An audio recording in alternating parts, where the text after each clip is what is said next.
Hello friends, welcome to our channel easy vision in pharmacy. Last हमने topic जो किया था एनालिसिस का अपनी, वो था आईआर स्पेक्ट्रोस्कोपी, जिसमें हमने इसका इंट्रो पार्ट किया था कि आईआर स्पेक्ट्रोस्कोपी क्या होती है और इसको करने के लिए हमें क्या क्या रिक्वायरमेंट्स चाहिए और इसे हम कहाँ और कैसे यूज़ कर सकते हैं। तो उसमें हमने पढ़ा था कि जो भी हमारे एटम्स होते हैं, दो एटम्स होते हैं मॉलिक्यूल्स में, वो रिजिड इन नेचर नहीं होते, उनमें कुछ ना कुछ वाइब्रेशन ज़रूर होती हैं। तो उस वाइब्रेशन पे बेस्ड पे हमने आईआर स्पेक्ट्रोस्कोपी करनी होती है। तो आज हम उन्हीं वाइब्रेशंस की बात करेंगे। इसका अलग से भी क्वेश्चन आ जाता है वाइब्रेशंस का, तो हमने बहुत ही ध्यान से ये टॉपिक करना है। अगर आपको मेरी वीडियो अच्छी लगती है तो प्लीज़ लाइक करें, शेयर करें और चैनल को सब्सक्राइब करना बिल्कुल भी ना भूलें। तो आज हम करेंगे मोड्स ऑफ वाइब्रेशन। इसका क्वेश्चन जो है अलग से भी आ जाता है आईआर स्पेक्ट्रोस्कोपी में, तो हमने बहुत ध्यान से करना है। Two types of fundamental vibrations occur in IR spectroscopy. ये बोल रहा है कि जो मॉलिक्यूल्स के बीच में वाइब्रेशंस होती हैं वो टू टाइप्स की होती हैं। कौन कौन सी? या तो वो स्ट्रेचिंग होगी या फिर वो बेंडिंग होगी। फाइन। अगर वो स्ट्रेचिंग होगी तो आइदर वो सिमेट्रिकल होगी या फिर एसिमेट्रिकल होगी। फाइन। ये हम इसको चार्ट के फॉर्म में भी देख सकते हैं। हम एग्जाम में भी ऐसे ही चार्ट बना सकते हैं। अगर हमें मोड्स ऑफ वाइब्रेशन पे क्वेश्चन आता है तो उससे क्या होगा, एग्जामिनर को इजी होगा व्यू करना कि हाँ, आपको सारी वाइब्रेशंस और बेंडिंग का पता है और आपने सारी ही आगे लिखी होगी। ठीक है। और ये जो वे है प्रेजेंटेशन का वो अच्छा हो जाता है आपका, तो उस पर क्या होता है कि आपका जो इम्प्रेशन है एग्जामिनर पे वो अच्छा बढ़ता है। तो हमने कोशिश करनी है एग्जाम में भी हम चार्ट के फॉर्म में इसको लिखें। फाइन। मोड्स ऑफ वाइब्रेशंस दो तरह की हैं। फर्स्ट है हमारी स्ट्रेचिंग, दूसरी है हमारी बेंडिंग। फाइन। स्ट्रेचिंग में क्या है, या तो वो सिमेट्रिकल होगी, अदरवाइज वो क्या होगी, एसिमेट्रिकल होगी। फाइन। अब इसमें होता क्या है, कैसे होती है, वो हम डिटेल में करेंगे। बेंडिंग, बेंडिंग में क्या होगा, या तो वो इन प्लेन बेंडिंग होगी या आउट ऑफ प्लेन बेंडिंग होगी। अगर इन प्लेन बेंडिंग हो रही है तो या तो वो क्या होगी, rocking first one, second one is scissoring. Out of plane में क्या होगा, वेगिंग और ट्विस्टिंग। ये जस्ट नेम है, इसको हम एक्सप्लेन आगे करेंगे। फाइन। तो बेसिकली हमने क्या देखा इसमें कि दो तरह की स्ट्रेचिंग होती है, सिमेट्रिकल और एसिमेट्रिकल। बेंडिंग भी जो है वो दो तरह की होती है, बट टोटल की बात करें तो वो चार तरह की होगी। कौन कौन सी? Rocking, scissoring, wagging and twisting. Fine. इसको आज हम डिटेल में पढ़ेंगे कि इसमें होता क्या है। बोल रहा है in a molecule the atoms are not in fixed position because they either rotating, vibrating in number of ways. Fine. क्या बोल रहा है कि किसी भी मॉलिक्यूल्स में जो एटम्स होते हैं वो रिजिड इन नेचर नहीं होते, वो क्या करते हैं, या तो रोटेट होते रहते हैं या फिर वो वाइब्रेट होते रहते हैं। Fine. Stretching vibrations involve the movement of the atom within the same bond axis. Stretching में क्या डिफरेंस है स्ट्रेचिंग और बेंडिंग में, कि जो एटम्स की मूवमेंट है वो सेम बॉन्ड एक्सिस पे होगी। Fine. Such that the bond length changes without change in the bond angle in regular interval.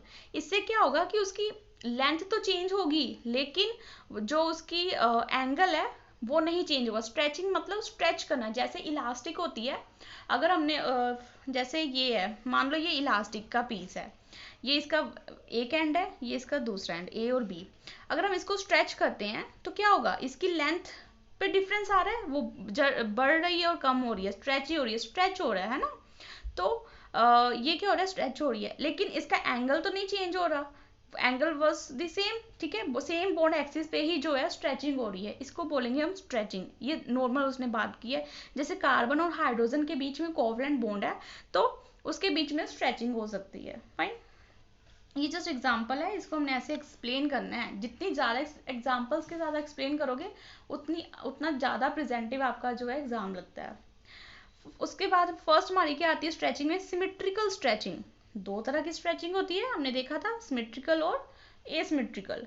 Symmetrical में क्या होता है, the atoms of a molecule either moves away or toward the central atom but in the same direction.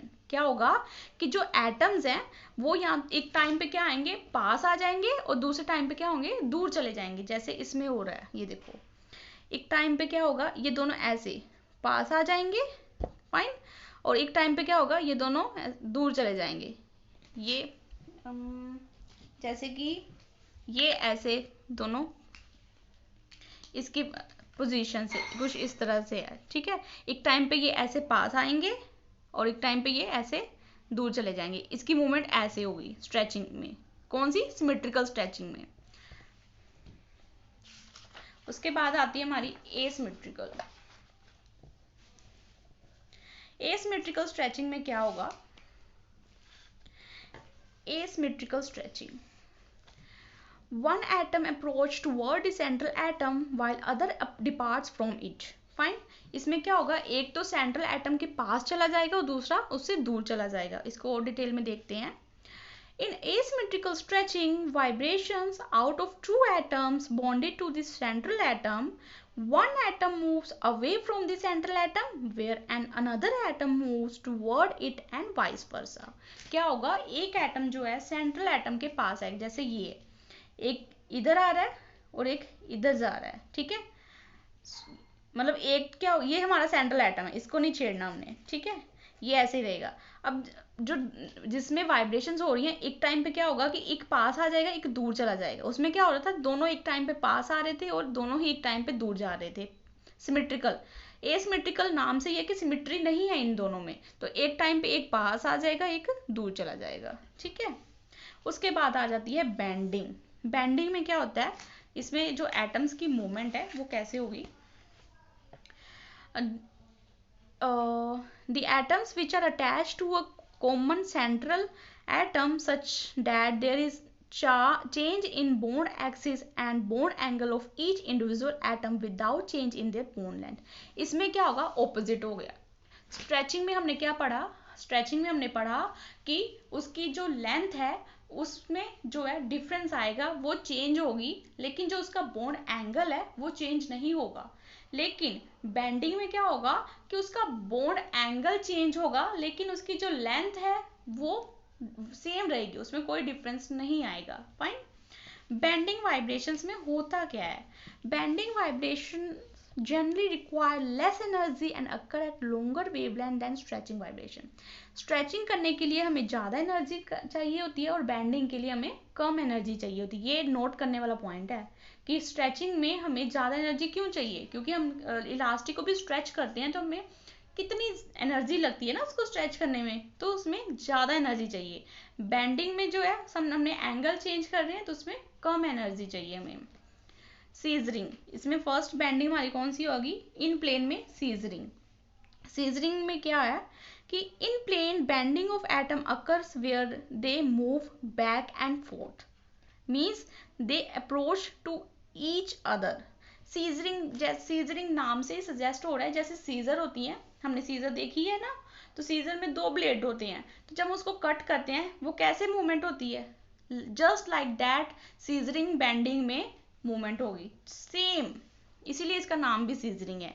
In case of in a plane scissoring the movement of two bonds in similar to the movement of the two blades of this scissor, वही लिखा हुआ है। both the atoms come closer to each other at one moment and away from each other at the next moment. एक moment में क्या होगा कि दोनों पास आ जाएंगे और दूसरे मोमेंट में क्या होगा, दोनों दूर चले जाएंगे। सीजरिंग में ऐसे ही होता है, जब हम उसको कट करते हैं एक टाइम पे दोनों जो ब्लेड होते हैं वो पास आ जाते हैं और एक टाइम पे वो क्या होते हैं, दूर चले जाते हैं, देन अगेन वो पास आते हैं, देन अगेन वो दूर चले जाते हैं, जस्ट लाइक सीजरिंग बेंडिंग में होगा। फाइन। ये मैंने यहाँ पे शो किया, देखो एक टाइम पे दोनों पास आ रहे हैं, ये देखो दोनों एरो एक साथ हैं, और एक टाइम पे दोनों दूर चले जाएंगे, like just like that. Fine.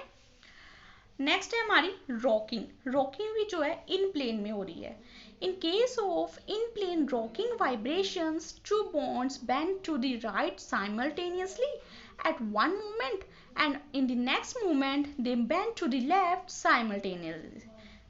क्या होगा कि एक टाइम पे क्या होगा, दोनों जैसे सीजरिंग में क्या हो रहा है कि एक टाइम पे दोनों ब्लेड पास आ रहे थे और एक टाइम पे दोनों दूर जा रहे थे।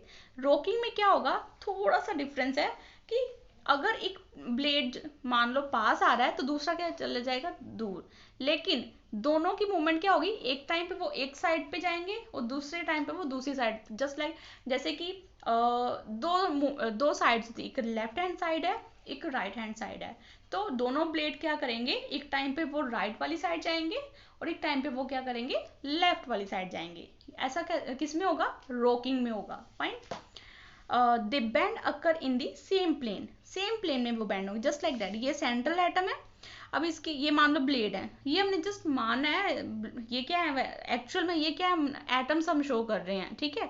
इसको हमने याद करने के लिए ऐसे याद कर लिया है कि ये ब्लेड है और ये एक राइट हैंड साइड है और एक लेफ्ट हैंड साइड है, तो एक इसमें क्या है, सिमेट्रिकल है, तो सिमेट्रिकल है इसलिए ये एक टाइम पे दोनों राइट में मूव करेंगे और एक टाइम पे दोनों लेफ्ट में मूव करेंगे। फाइन। अब उसके बाद आती है हमारी रॉकिंग आउट ऑफ प्लेन्स वाली, उसमें कौन कौन सी हैं, जैसे है वेगिंग, बहुत इजी है ये वाइब्रेशंस, मोड ऑफ वाइब्रेशंस, लेकिन बहुत इंपॉर्टेंट है। आईआर स्पेक्ट्रोस्कोपी जो है पूरी इसी पे बेस्ड है, एंड ये क्वेश्चन जो है बहुत इंपॉर्टेंट है, बहुत बार रिपीट हुआ है, तो इससे हमें छोड़ना नहीं है, बहुत ध्यान से करना है। वेगिंग में क्या होता है, movement occur either above the plane और बिलो द प्लेन। ये आउट ऑफ प्लेन है ना, मान लो ये हमारा प्लेन, ये देखो ये हमारा प्लेन है, ये हमारा सेंट्रल प्लेन है। फाइन। या तो दोनों क्या होंगे, अबव द प्लेन, दोनों ऊपर चले गए, या बिलो द प्लेन, जस्ट ऐसे ऐसे, या तो दोनों क्या होंगे, अबव द प्लेन या बिलो द प्लेन।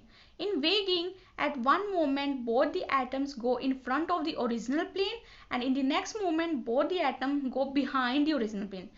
ये ओरिजिनल प्लेन है हमारा, एक टाइम पे क्या हुआ, दोनों in front of the original plane up हो गए, डाउन में क्या हो गया, बिहाइंड हो गए। फाइन। ये होगी हमारी वेगिंग, और ये क्या है हमारी out of the plane. Fine. Last है हमारी ट्विस्टिंग। ट्विस्टिंग में क्या है, one of atom moved up the plane while other down the plane with respect to the central atom. Twisting में क्या हो रहा है, वो ट्विस्ट हो रहे हैं, ऐसे हमने याद करना है कि वो ट्विस्ट हो रहे हैं, तो क्या होगा, एक जो है वो अप द प्लेन होगा और एक क्या होगा हमारा डाउन द प्लेन होगा। फाइन। ये हमारी है मोड्स ऑफ वाइब्रेशन। इसी के साथ हमारी जितनी भी वाइब्रेशंस हैं दो ही हैं, और उसकी टाइप्स जो है हमने कंप्लीट कर लिए। उस नेक्स्ट हम बात करेंगे अपने हुक्स लॉ की और एप्लीकेशंस की, जो हमारी आईआर स्पेक्ट्रोस्कोपी है उसकी एप्लीकेशन कहाँ कहाँ हम उसको यूज़ कर सकते हैं। तो अगर आपको मेरी वीडियो अच्छी लगी, नॉलेज गेन की है आपने मेरी वीडियो के साथ, तो इसे अपने फ्रेंड्स के साथ भी शेयर करें, नॉलेज स्प्रेड करें, लाइक करें और चैनल को सब्सक्राइब करें। Thank you.